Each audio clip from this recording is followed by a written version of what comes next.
I'm turning a new chapter. We're going to talk about what's been up in the last week since I lost a significant amount of money on the Newegg short, which was it actually worked out right, but I screwed up the trade and lost so much money by basically hedging my short. But we'll talk about how I screwed that up. A new chapter today. This is the last night in this house, so it's sad. I thought I'd do it from the backyard because I got a little walkout basement there. I know you guys can see it. There's another wing over there. But I'm in my backyard, and I have no furniture in my house. So literally I'm sitting on the deck. It's a two-tiered deck. I'm just sitting here in the backyard.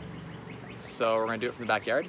And I'm on battery, so we'll see how long the battery lasts for. And you guys can hear the birds and all that kind of stuff going on. It's a beautiful day. I thought I'll just come sit out here. People are inside the house. It's chaos. We're taking down TVs and art and getting rid of the last of the furniture, packed into a storage container. I'm going to basically have to wait until September the 1st when I get moved to my new place. So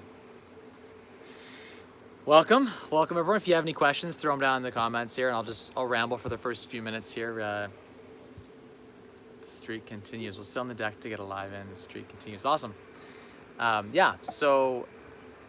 It's been a crazy week. A lot's been going on. I feel like, going through the process of packing and moving is very stressful. I have no interest in moving for the next long time. Probably my next move, if I move at all, from the compound that we bought that's closing, the estate, will be to move to another country, like a tax haven, for our new primary residence for tax reasons. Right, it would probably be the only reason I could see myself moving again.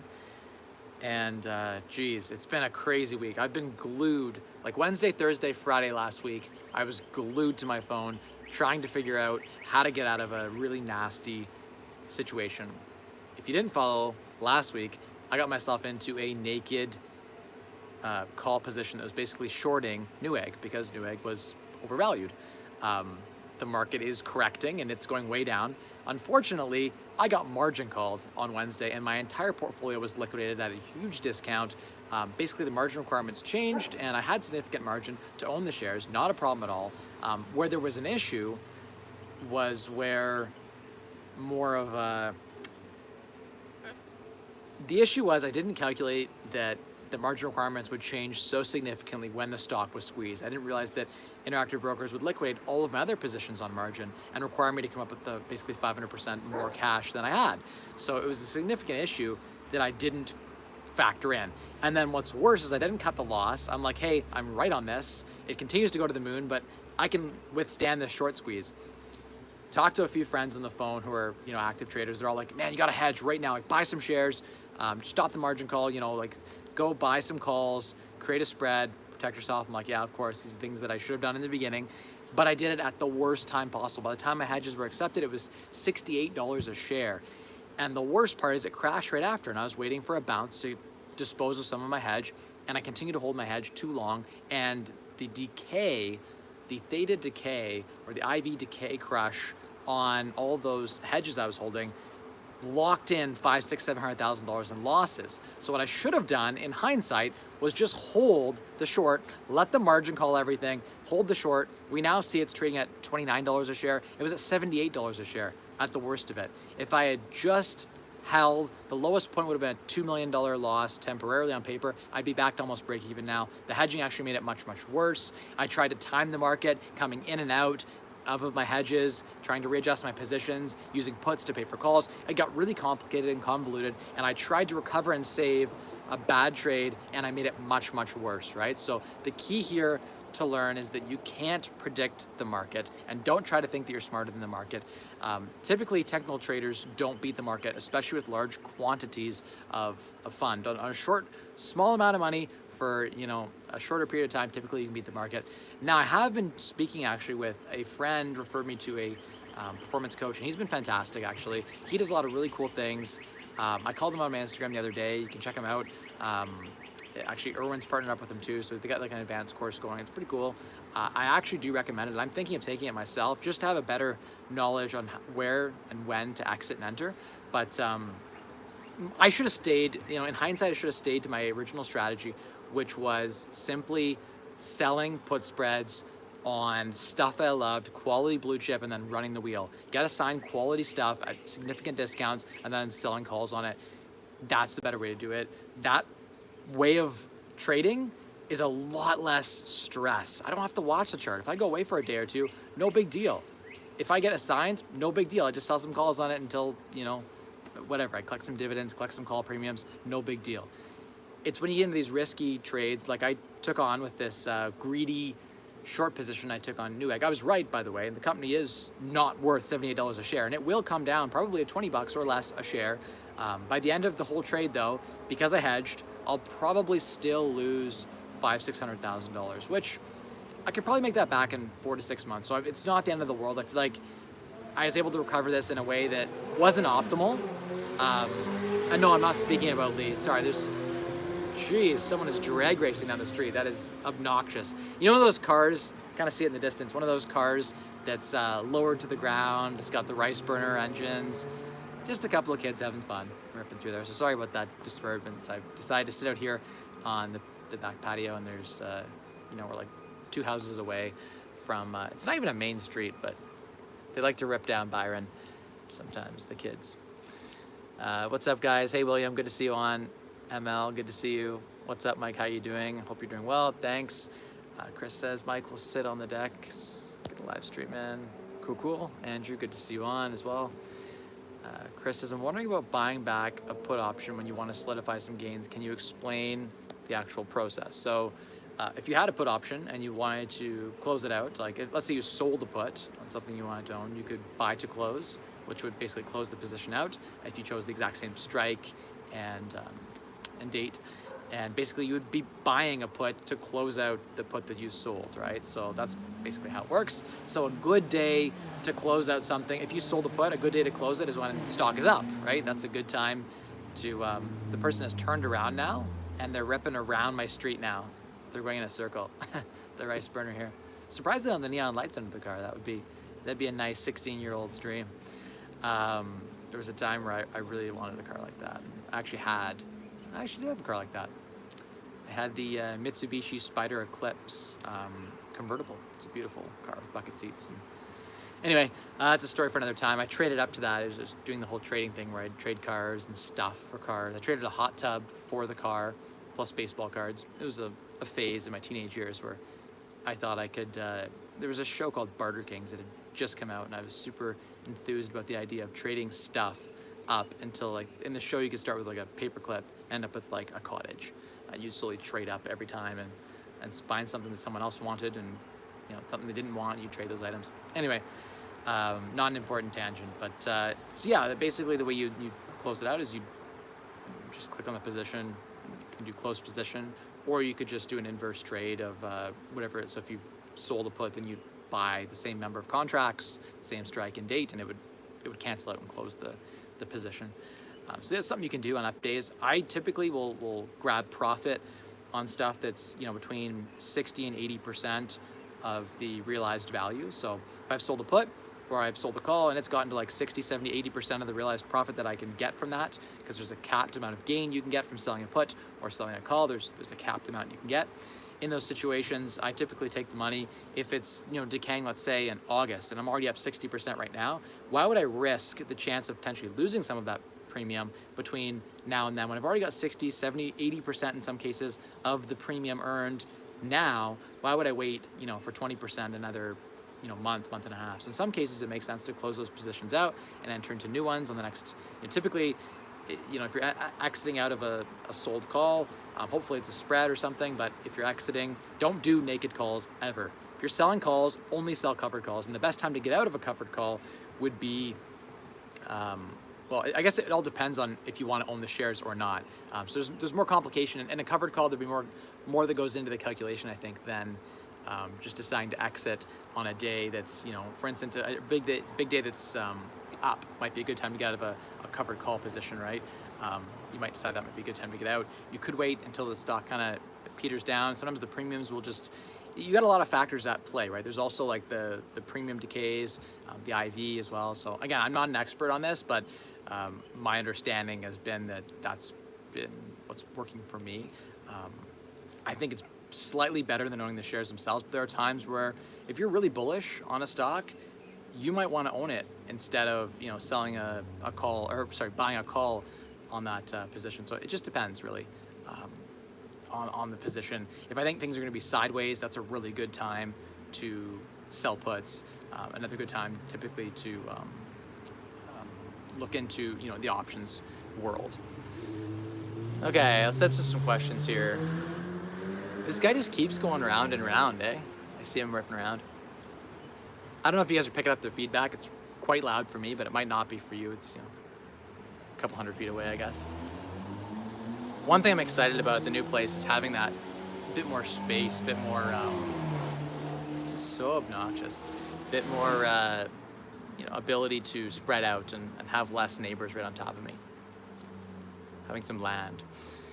Okay, the next one was Costa Rica, someone threw in there. Oh, I see, this is Jimmy threw in there, Costa Rica. Yeah, I think Costa Rica is gonna be a great place to spend the winters, potentially. I'd like to go there and scope it out. It might not be Costa Rica that I end up deciding is the home for the Rosehart winners, but I feel like it's up there in the top 10, top 5 even, potentially, so. Not too bad. Okay, good. You guys aren't picking up too loud. Cool. For me, it's super, super loud, but I think maybe because it's far enough away, you're not really hearing it.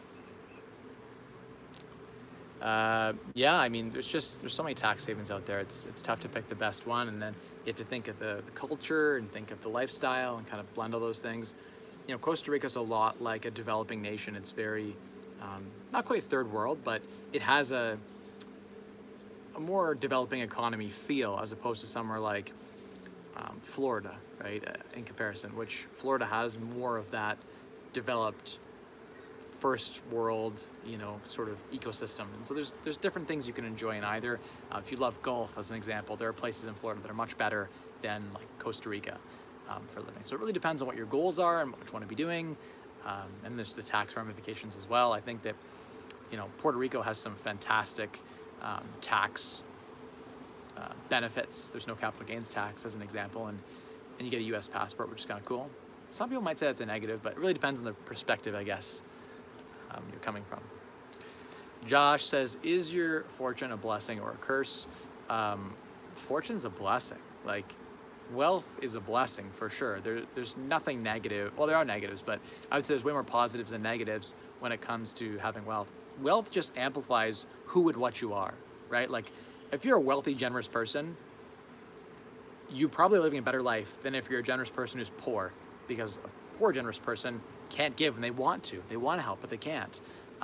In the same way, like if you're like super cheap or whatever, you can still be super cheap and rich, and like that's fine. You can still get enjoyment from being frugal or whatever. When you have more money, it doesn't necessarily mean you can't be frugal.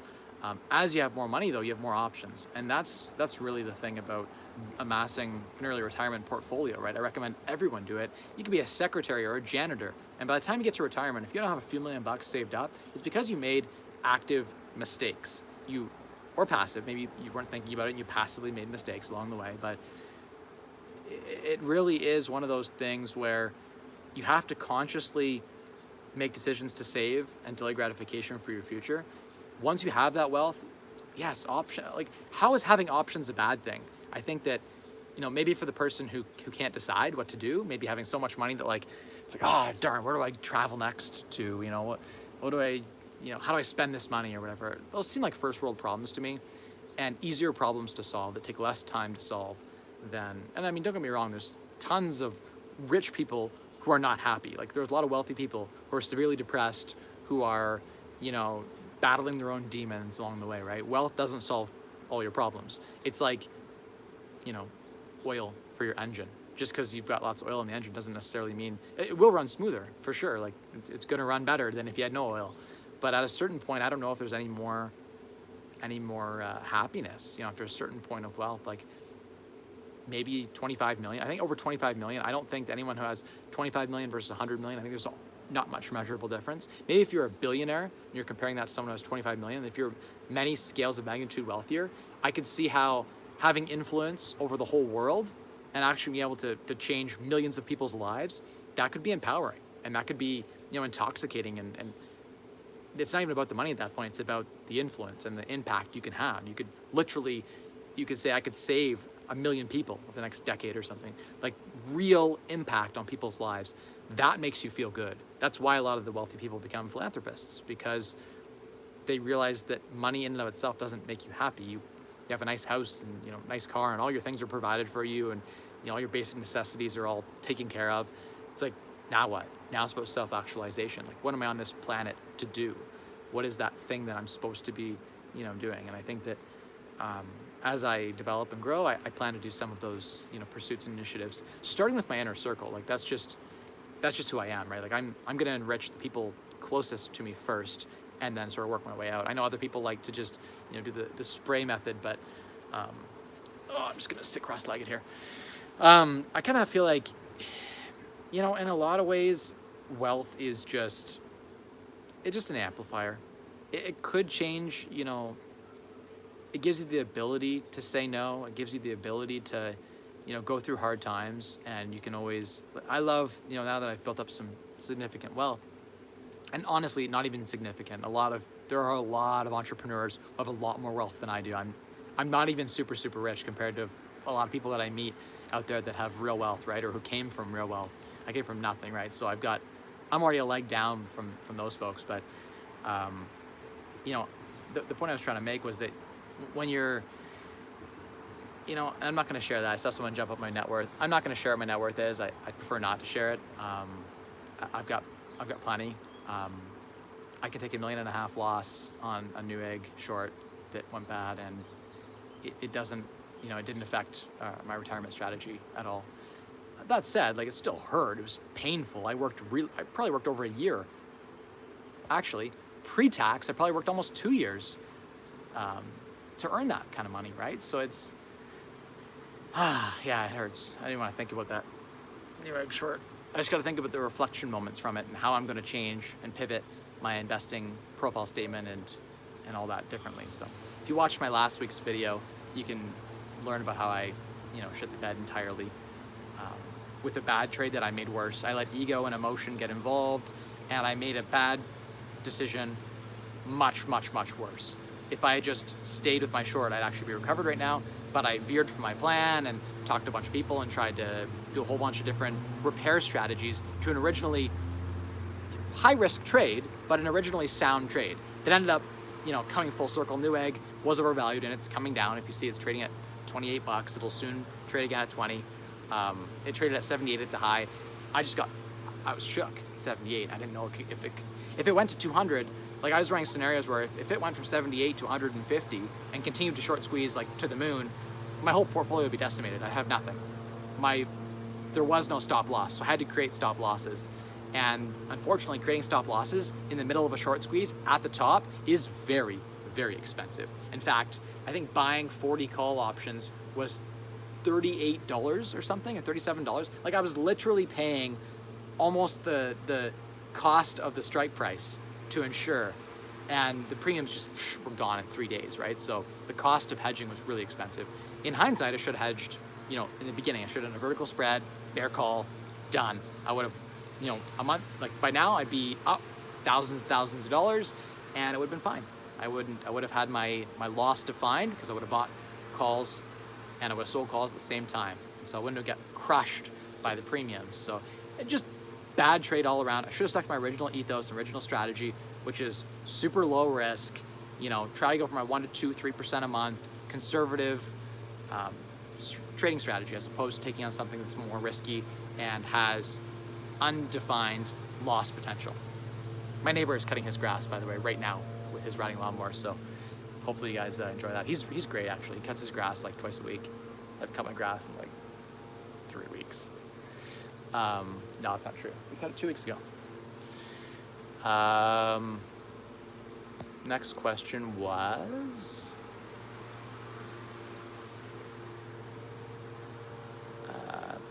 I sell puts only on blue chips. It's a slow grind, but great results. Yeah, I mean, Naveen, that's a great approach, I think. When you talk about, you know, approaching options, I think the best place to start is pick good quality blue chip companies and just sell puts on them 20% out of the money. Like, if it's trading $100 a share, sell puts at like 79. And the reason I say 79 instead of 80 is because typically there's a resistance level at the even number. I don't know why, but like, it's hard for it to push below 80 sometimes. It's hard for it to push below 90. there's usually a resistance level typically when it goes a tenor down, right? So that's just a weird thing that tends to be true. But I would actually say you're probably better off actually doing a spread trade. And the reason for that is if the market, like when I talk about a spread trade, I mean a bull put spread. So instead of just selling calls, sell a call. Mosquitoes are getting bad out here. Sell a call and sell a put and buy a put at the same time. So that's called a bull put spread. And it's, you could buy something, that's super, super cheap. Even, you could buy something like 60. Let's say the stock's trading at 100. You could sell puts at 79 and then buy something at like 55. And then at least your downside is protected. The reason I say this makes more sense is because typically buying those puts, super, super cheap, but you create a spread. And the reason that's great is because the only time selling puts fails is during a recession, a COVID event where there's a 20 or 30% pullback and your margin gets super tight and you're unfortunately assigned all these contracts, which if you've done your math right, no problem, you wind down the shares anyway. But if you had bought the put, you can now sell that put that you bought in that vertical spread and get a whole bunch of extra gunpowder to then buy more. And because it's so cheap to do spreads, I would almost always do spreads. And worst case scenario, like let's say the market doesn't decline, I would say it makes a lot more sense to just dispose of that put that you bought on a down day. Whenever there's a down day, that bought put would be, I guess you're decaying over time, so you're losing premium on that option contract. But if you got rid of it on a down day, you bought the put and you get to basically exit and get a little, you can recoup some of those insurance costs. But I look at it as insurance because selling puts naked is dangerous in a big time recession. You can go several 100% negative on the premiums you were initially going to get from that contract. So that's why I like to protect. So vertical spreads, I got 2 mosquitoes just flying around me. It's freaking annoying. This is a mistake going out at like 7:30 at dusk around all these trees with all these mosquitoes attracted to this light and this rig that I've got, little camera rig I've got set up here with my phone. Okay.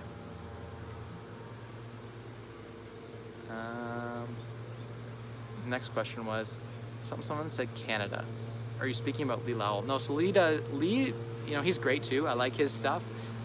He sells puts super far out of the money with really low premiums. It takes very little risk in doing that. I prefer, getting a little bit closer to the money maybe, but just having that spread trade is so important. It sets up a defined loss, and that's key. I think you never want to be in an undefined situation. You always want to have the ability.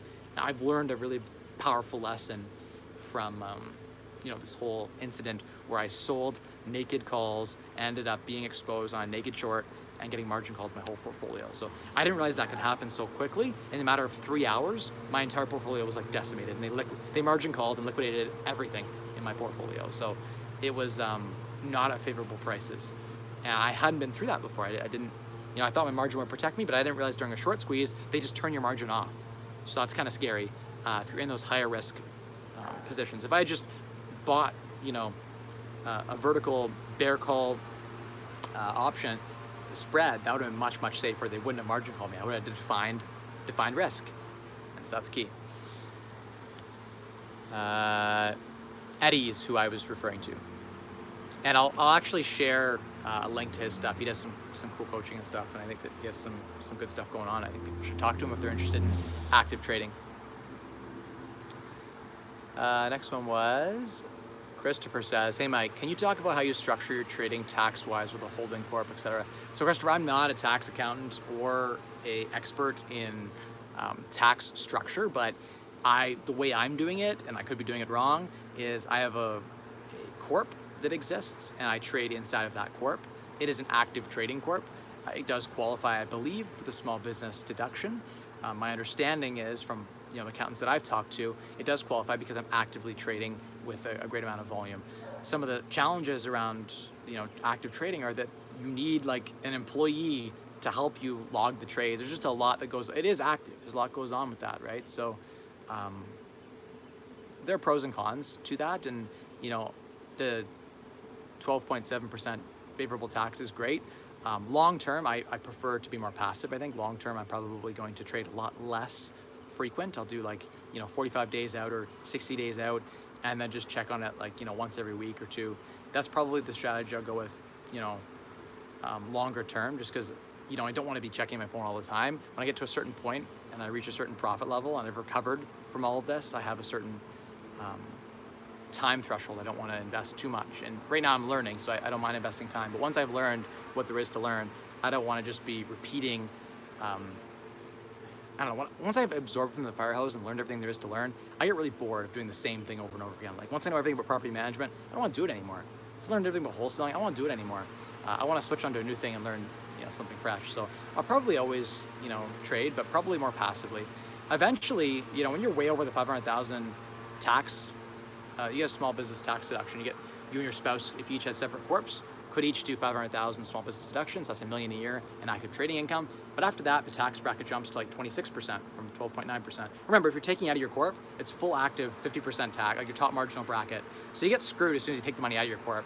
It's only because it's sheltered in the corp that you're paying 13% tax. When you take it out, my understanding is you get the full tax anyway.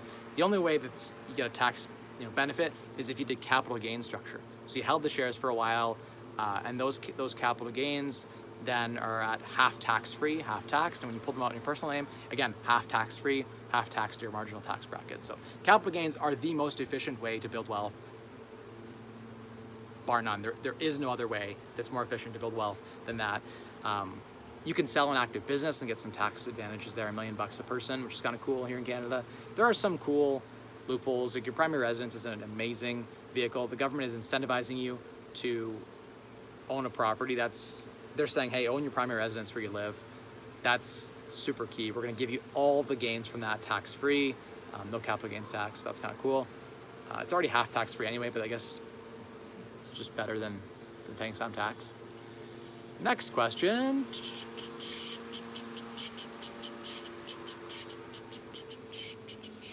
Glad to hear you're rebounding back a bit. Thanks, Adam. Yeah, it's a long, slow grind. I messed up the trades. If I just held to my guns, I'd be almost recovered, but such is life. Hey Mike, I'm wondering if your renovations, you apply for building permits yourself or you outsource all of that. So I've applied for a ton of building permits myself. You can do your own drawings. If it's like a duplex, you could do your own drawings yourself. I've done lots of those. You can also outsource, and you can hire a draftsman to do all of the drawings, and then you could submit that, and you could deal with the permit yourself. There are other options where the draftsman will deal with the whole permit, and then you just meet the contractors and the inspectors on site. And then there are contractors who will outsource all of the drawings, or they'll do them themselves, and they'll manage the whole project all the way start to finish. There's lots of ways you can do it. I've only ever outsourced it once, so I've always just done them myself. I feel like it's kind of easy money, and to be honest, there's a lot of details that are overlooked by contractors. Just in general, a lot of things that are missed that I won't miss. And I can make the best floor plan possible. If I'm optimizing that, that's high value. I think that can add tens of thousands of dollars in value. These mosquitoes are brutal, guys. I have maybe like 5 minutes left in me. These like 2 mosquitoes that keep landing on me. It's a terrible idea in hindsight. Okay, what was I saying? Yeah, so you should get permits. You should apply for permits. The permits they can be annoying. They can slow down your project. They can, add 2-3 times to your scope. I know most of the investors that I talk to here in, my area don't get permits, but you should. I do for the most part, unless you're doing like floors and paint and like kitchen cabinets. Okay, if you're just doing cosmetic, you don't actually need a permit. But if you're doing anything that's, involving some structure in some way, or you're touching the insulation in any way, or you're touching the, foundation in any way, or you're touching the, any of the structural walls in any way, that requires permit. You should get it because, especially if you're new to the construction, the inspector will make sure all the work is done properly. And any contractor who doesn't want to have their work inspected is probably hiding things, right? So you should get your work inspected. Inspections are good. They ensure that the contractor stays true to getting the work done properly for you. Check out Elon's online synthesis school for your kids. I'll have to check that out. Someone will have to message me that in the Instagram chat because I'm not going to remember that now when I'm live. Maybe I will. See. Next question was, Como says, if you had to start again today but had the knowledge you have now in the stock market, would you do it differently, especially in this environment? I mean, last week, would I do things differently? Yeah, for sure. It depends. Like, do I have specific intimate knowledge on each and every stock? Because then I would just buy Bitcoin and lever up 10 to 1, right? Because I know the price. But no, I mean, without actually knowing anything about price and just like, a general knowledge, probably I would do it in the same way. It's hard, right? Because if I didn't know that the real estate prices were going to increase, would I have structured things differently? I don't know, right? Real estate prices could have crashed. It's possible real estate went down 10%. And that's a lot of why I did joint venture partnerships in the beginning, because I was afraid that if I borrowed it and structured it as debt, that I'd be on the hook for all that debt and I have no partner to share the risk with. So yes, I would still use real estate. I think it's a great wealth building tool. I think that the first, several properties in real estate, you can put very little money down. Later on, you have to put more money down. The banks just don't like you putting very little money down. But in the beginning, you can put very little money down. It's a great gateway to building wealth. You could take 20, 30, 40, 50 grand in real estate and double it in less than a year if you're smart about it. So yes, real estate is a great way to build wealth. Once you have wealth, a great way to build it faster, I think, is using things like options trading in the stock market to achieve better returns than you can get from buy and hold real estate. Though I still would continue to buy real estate, I would continue to sell that real estate off. It just doesn't make sense to do the holding this day and age. Now, if we went back to 2012 pricing, like when I was getting started, properties made sense. Like I used to look at triplexes and fourplexes for like 200-300 grand here in London, Ontario, that are now probably 800,000-900,000. And it made sense back then because you were getting compensated a couple grand a month for all the stress. Now rents haven't kept up with house prices. Rents have gone up dramatically. I mean, they have for sure. Cash flow's gotten better, but cash flow relative to market value is way out of sync. And for that reason, I think the buy and hold market is broken. And I don't like the buy and hold. I get it. It's a super stable investment. People are happy with the 10% return, buying and holding. I just don't want any stress associated with dealing with tenants. At least with the trading account, like it's all my fault. I can control the variables. I can exit a trade whenever I want. I can get back in again. With real estate, there's not that liquidity. It takes a long time to get in and out of a property. You could be in landlord-tenant board fighting the tenant that's paying you nothing for a year. There's just so many unknowns, so many other factors at play. Real estate's fantastic, don't get me wrong, but as you build wealth, I don't see a lot of billionaires putting the majority of their wealth in real estate. Most of them have it in private businesses. And the reason for that is you get better returns and better risk adjustment, I think, than owning real estate. Real estate's very stable, but at scale, you end up like a REIT. Like you basically are a REIT. And even with 50 units or 80 units or 100 units, it's not possible to operate more efficiently than a REIT. With 100 units, you can't operate more efficiently than a REIT. You can't. You can buy more efficiently than a REIT because you're smaller. You can pick those deals off, and maybe you don't have the same regulations, so you can do a little bit more on that side. But once you get to scale, just buy a REIT. So the wealthy people realize that the way you invest in real estate when you're really rich is you just buy the real estate investment trusts, the REITs, that are doing that have thousands of units, tens of thousands of units, and you can buy residential focused REITs that have huge portfolios, and they can operate with economies of scale more efficiently than you can. And so you might as well just invest in that business, and you can lever up your REIT shares. You can buy 2 or 3 to 1 if you want to, with insurance puts to protect yourself, right? And wealthy people realize this and realize they can make 10, 12, 15% return, which is very similar to what they'd make in a buy and hold portfolio in real estate. So I think it depends on where you are in your journey when you talk about how to structure. I'm gonna skip that question. Would you purchase a boxable unit as a garden suite? The boxable units, I believe, are the ones that like Elon Musk is touting as his new home. I've heard good things. I haven't looked into them a ton, but they look super cool and super modern. I feel like, in some sense, there might be some municipality challenges with bringing one of those onto your property. I think that in some situations, the municipality might not approve, so you have to make sure that your local municipality is okay and on board with that. And then you're gonna have to also run your mechanical stuff, your hydro. You're gonna have to run out your plumbing, your water, all of that kind of stuff. So there are significant costs beyond just paying the 50 grand for that, property container ship that's like a pre-made house. So there are other costs. I think here probably be 100 grand alone just to get all the infrastructure, set up, depending on where it is in your property, and getting all the permits and all that kind of stuff. You're probably all in another 50 grand. So you're probably 100 grand all in to get that, fully set up. So there are some costs with that, and you could probably rent one of those units for $1,000 a month or something, maybe a bit more. So the math on it is like 10 cap, 8 cap maybe. So it could be a good use of capital. If you have the existing land, you want to put the land to use. Yeah, I think that the tiny house play makes sense. That cap rate is better than what you're gonna get buying anything in the market right now. So yeah, and it's new construction, so it'd be low stress, and there'd be a lot less maintenance and capex and stuff like that. So yeah, I could see those units making a lot of sense,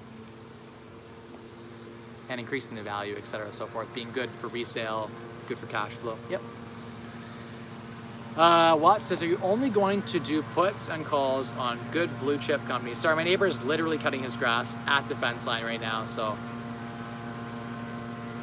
it's great. Big props. He's 81 years old and he still cuts his grass himself. Retired principal, great guy. Honestly, great guy. Gonna miss him as a neighbor, to be honest. Gonna miss him. You're only going to do puts and calls on blue chip companies from now on. So, I'm not going to do naked calls, period.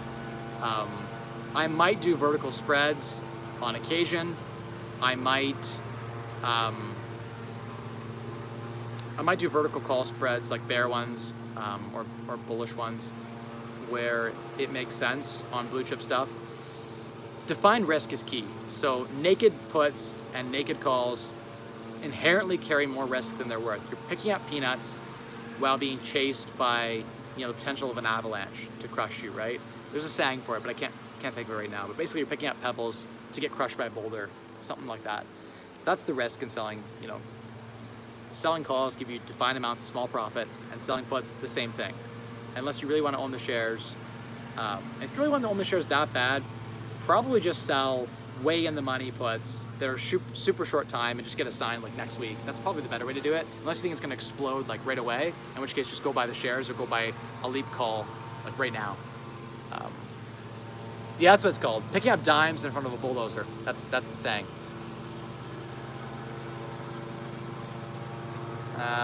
Next question was, you live and learn. Yeah, that's true.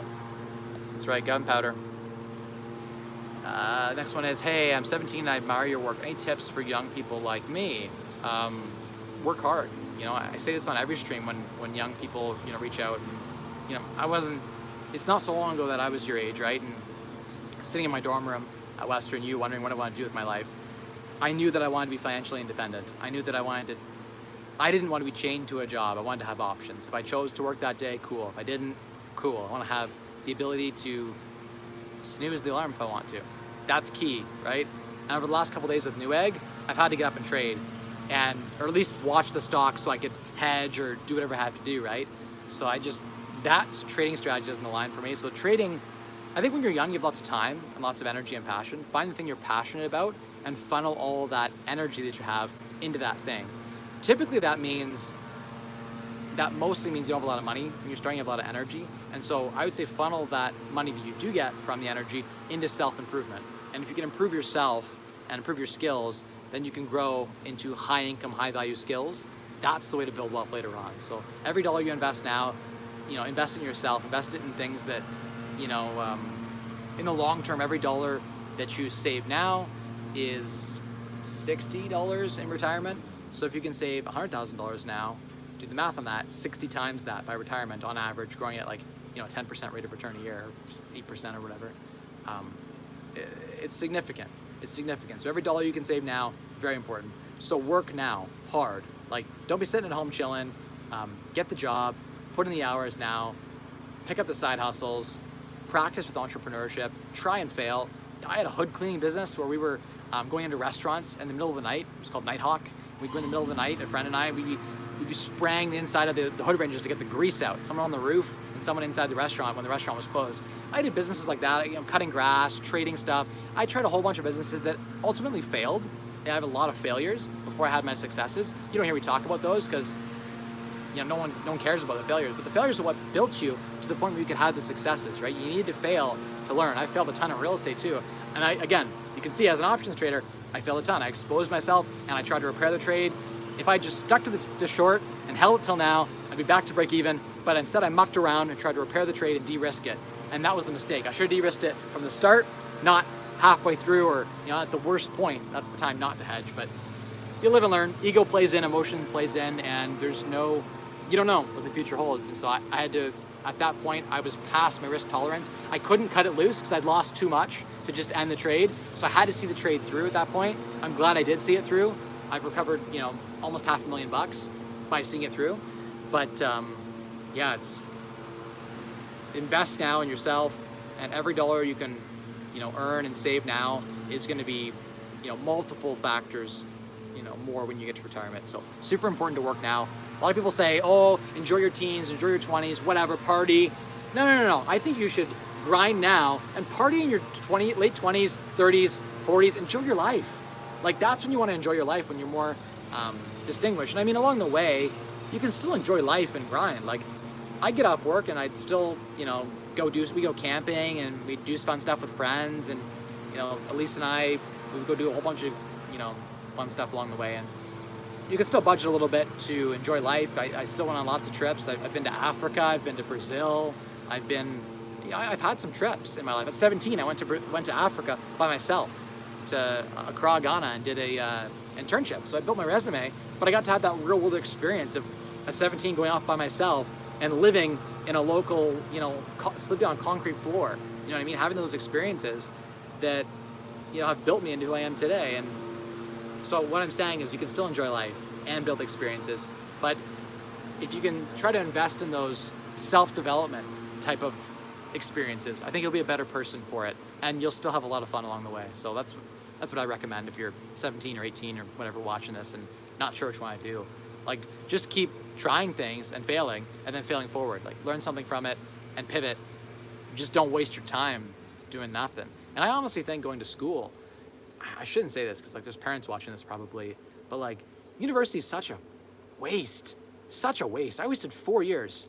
I went to the Richard Ivey School of Business, one of the best business schools arguably in Canada. I would say it is the best business school. Queen's Commerce, it's second tier, let's be honest, compared to Ivy.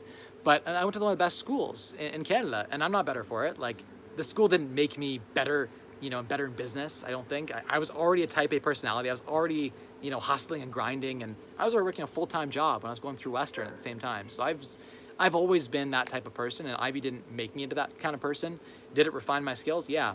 Could I have been 4 years in the field making, 60 grand a year as a plumber, let's say, or an electrician making 70 grand a year, and have an extra 250 grand, which invested in the same way would be worth about $5 million now? Yeah, I'd prefer to have $5 million right now than have gone to Ivy. That's the opportunity cost of going there, right? Is you give up a whole bunch of other experiences you could have had instead. And I think that the difference between the Ivy experience and the other experiences that a type A like me or someone getting into Ivy would have had are marginally different. They're not hugely different. So I don't know. For some people, the university route makes sense. For me, it wasn't the right route, I don't think, but I did it. No regrets. It built me into who I am. I learned a ton there, had a lot of great experiences. I still didn't let it stop me from working. I wasn't like, hey, I'm in school full time, so I can't work. No. I put all my classes into 3 days a week, and I worked 4 days a week full time, 10-hour days. I still put in the 40 hours. I just found a way to make it work. I've always valued making money and working and improving myself. I just found a way to squeeze the school in too, because I felt like it was something I had to do. I felt like it was the socially acceptable thing to climb the corporate ladder. It's what everyone told me to do. It's the way to, guarantee wealth. You know how you guarantee wealth? You get a job in the trades at 17, and you save 80% of what you earn for 10 years. You're a millionaire, guaranteed, multi-millionaire. Like, anyone can be a millionaire. Just save and invest. That's it. Work a job full-time, something. And the trades pay very well, and they require nothing. You get out of high school, you can be a plumber, electrician, whatever, right? Like, you can find a plumber who will take you on as an apprentice. Plumbers make 100 grand a year. Most of the kids that I know from Western don't make 100 grand a year right now. And we've been out of school, I was at Western, 2010 to 2014 I graduated. So I started working full-time in 2014, May. So you can do the math, right? That's 7 years I've been out of school. And I know a lot of kids in my cohort that don't make more than 100 grand a year. And they went to, like, the top, Western University, whatever, right? Like, I don't know. For some people, it pays off. But for the majority, I would say it's a waste of money and a huge opportunity cost when you can have other experiences that might build you into a better person over that same time, or make you wealthier if your goal is wealth. Wealth isn't everything. Like, there are obviously, emotional benefits. He's cutting right along the fence line, guys, so sorry about that. For anyone watching the replay, give me a thumbs up if you can hear that riding lawnmower that he's using to ride around the yard. Just engage with this video, or, like, shoot me a comment below and say, hey, sorry you lost a bunch of money, Mike, on Newegg. You're an idiot, but it's gonna be okay. Because those kinds of comments make me feel better. Next one, is it worth it going to a private lender right now off the bat, or should you use the banks, lower interest rates for your first 5 to 6 mortgages, and switch to private once the banks cap you off? I think you should go, if you can qualify for a lender, do the work, go with a lender. Someone says they can hear him. I do think that, you know, in a lot of ways, I think that, sorry, I just missed this question here.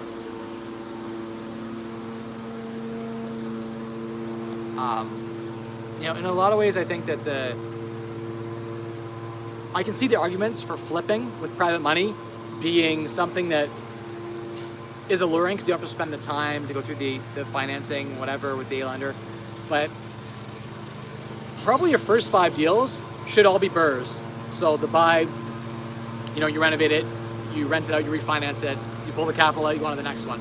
The reason that's great to get a nice little base is to build your net worth to something the banks are, you know, willing to work with. After 5 properties, with Scotia it's 10, after 10 properties, it gets really, really difficult to finance. So you have to kind of go alternate lender. But it depends on what your plan is, right? Like, I can see the arguments for using private money if you're gonna flip. If you're gonna flip, you know, really quick, the breakout fees on an A-lender mortgage are so expensive that the private mortgage is cheaper sometimes. Like a 10% open mortgage versus a 2% closed mortgage with the bank in a 4-month time period will cost you more to go with the A-lender. If you're gonna flip that property in 6 months, the A-lender is actually more expensive than the private lender. But if you're gonna take a 1.5 years to turn the property around because it's your first time, then, you know, probably the A-lender is gonna end up being cheaper for you. If you can port the mortgage, that's ideal. If the bank lets you port it to a new property, then there's no breakout fees. That's awesome. That's the way to do it with A-lender money. I did all A-lender money in my first 16 deals. So I didn't use any B-lenders, any private money. All my stuff was 3% mortgages, A-lenders. I grinded to get those done. And the more properties you have, the more work it is to finance. A lot of leases you gotta put together, all that crap. It's a lot. And so, yeah, I mean, a lot of time you're investing, but that's part of building your real estate business. And it's a business, really, honestly. I have to call a seller back to get a price reduction to make a flex cash flow, Chris says. The rents are 50% below value, and I'm still positive cash flow day one. How would you approach that? Oh, you'd like positive cash flow day one. How do you approach that? So, Chris, you know, it's tough because just because rents are lower doesn't necessarily mean the property is worth less to all buyers. There are some buyers out there who don't care what the market rents are because they're gonna kick the tenant out anyway. So if you get the tenant out, that's ideal. If you can convince them to leave or give them money to leave or whatever, or do a reno eviction, that's probably ideal. If you're trying to get your rent roll up, that's ideal from the business perspective. Yeah. I don't know, Chris, you could try to show him the cap rates and show cap rates of properties nearby, comparable properties, and try to, you know, negotiate the price down. Maybe you could put it in the offer that they have to get the tenant out and they have to pay the tenant to leave. Put it on them. How do you enforce that though? It's hard to evict a tenant right now in this environment, right? We answered that question already. Hi, Yishi. Mike, come buy all the real estate in Kelowna. I'll manage them all for you. The thing in Kelowna is I don't think it cash flows all that well. So I don't have a lot of interest in that, to be honest. How's the crypto rig? Good. Crypto experiment's going, you know, fairly well. I have a couple rigs that I wanted to sell, but I ended up finding places and homes for all of them. So buddies have rigs and family has rigs, and I have a little space that I'm renting that has rigs in it, and one of my vacant units has rigs in it, or like one rig in it. But yeah, still going. Can't wait for my new place. Super excited for that, Daniel. So Scotia is the best for an investor in Canada. It depends. I think CIBC is a good place to start because you can do 5 properties. Oh, thank God. Thank God. The riding lawnmower is off. The neighbor is done cutting his grass. We have Zen. We have peace. Scotia, you know, it really depends. I think probably setting up a corp and doing your first 5 properties inside of a corp with CIBC is the best way to start. They'll allow you to personally finance inside of a corp. So you get the 2% rates, the same residential normal rates, but they let you buy in a corp. The reason that's awesome is with Scotiabank, you don't have to disclose the corp at all. So you apply to Scotiabank for your first mortgage.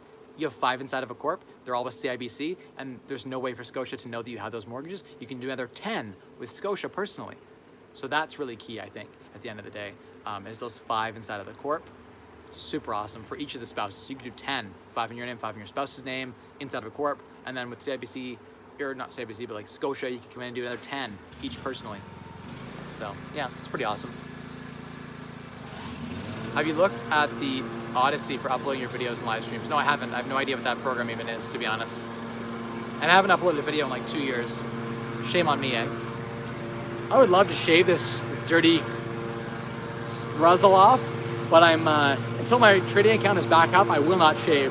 That's the promise I made to myself. When to hire property management in your wealth journey? Alex, when you value your time at more than $30 an hour, that's when you outsource it, in my opinion. Just know that when you outsource it, productivity is going to decrease significantly. Oh, he's cutting it right by the fence again. Of all the places he could cut, he's going to cut it right here. But he doesn't know I'm live streaming, right? Like, he probably doesn't know what live streaming is. Can't be upset with him.